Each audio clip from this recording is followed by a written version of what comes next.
വന്നേ, നോക്കൂ, ഇതാണോ നിങ്ങളുടെ പ്രശ്നം? നിങ്ങൾ ഒന്നുകൂടെ ആലോചിച്ച് നോക്കിയേ, ഇതാണോ നിങ്ങളുടെ ഏറ്റവും വലിയ പ്രശ്നം?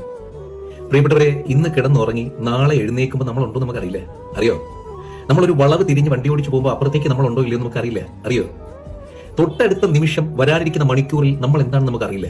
അറിയോ? സത്യത്തിൽ അതല്ലേ നമ്മുടെ പ്രശ്നം? നാളെ ഉണ്ടോ, തൊട്ടടുത്ത നിമിഷം ഉണ്ടോ എന്നറിയാതിരിക്കുന്ന ഈ മനുഷ്യ ജീവിതത്തിൽ നമ്മൾ ഇപ്പോൾ ഉള്ള സമയത്ത് ഇങ്ങനെ ഇരുന്ന് സങ്കടപ്പെട്ട് തീർക്കുകയാണോ വേണ്ടേ? ആണോ?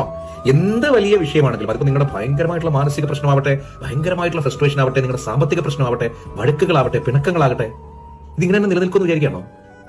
അല്ലതേ, ആകെ നമുക്ക് ഗ്യാരണ്ടി ഉള്ളത് ഇപ്പൊ ഞാൻ ഈ സംസാരിച്ചുകൊണ്ടിരിക്കുന്ന നിമിഷം, നിങ്ങൾ ഈ കേട്ടോണ്ടിരിക്കുന്ന നിമിഷം, ഈ നിമിഷം, ഇത് മാത്രമേ ഉള്ളൂ. ഈ സമയം എന്ത് ചെയ്യണം? നിങ്ങൾ ചിന്തിച്ചു നോക്കിയാൽ നമുക്ക് തൊട്ടടുത്ത നിമിഷത്തിൽ നമുക്ക് അറിഞ്ഞൂടാ. ഈ വീഡിയോ തീർന്ന് ഞാനിവിടെ അങ്ങോട്ട് മാറുമ്പോൾ എന്തെന്ന് എനിക്കറിയില്ല, ഇത് കണ്ടു കഴിഞ്ഞിട്ട് എന്തെന്ന് നിങ്ങൾക്കറിയില്ല. അപ്പൊ നമുക്കുള്ളത് ഈ അവശേഷിക്കുന്ന ഈ ഒറ്റ നിമിഷം. ഇതിനെ സങ്കടപ്പെട്ടിരിക്കണോ? കണ്ടത്തരല്ലേ അത്? അല്ലേ? നമ്മളിപ്പോ ഉള്ളതുപോലെ വരുന്നതൊക്കെ വരുന്നത് വെച്ച് വരട്ടെ എന്ന് വിചാരിച്ചിട്ട് ഉള്ളതിൽ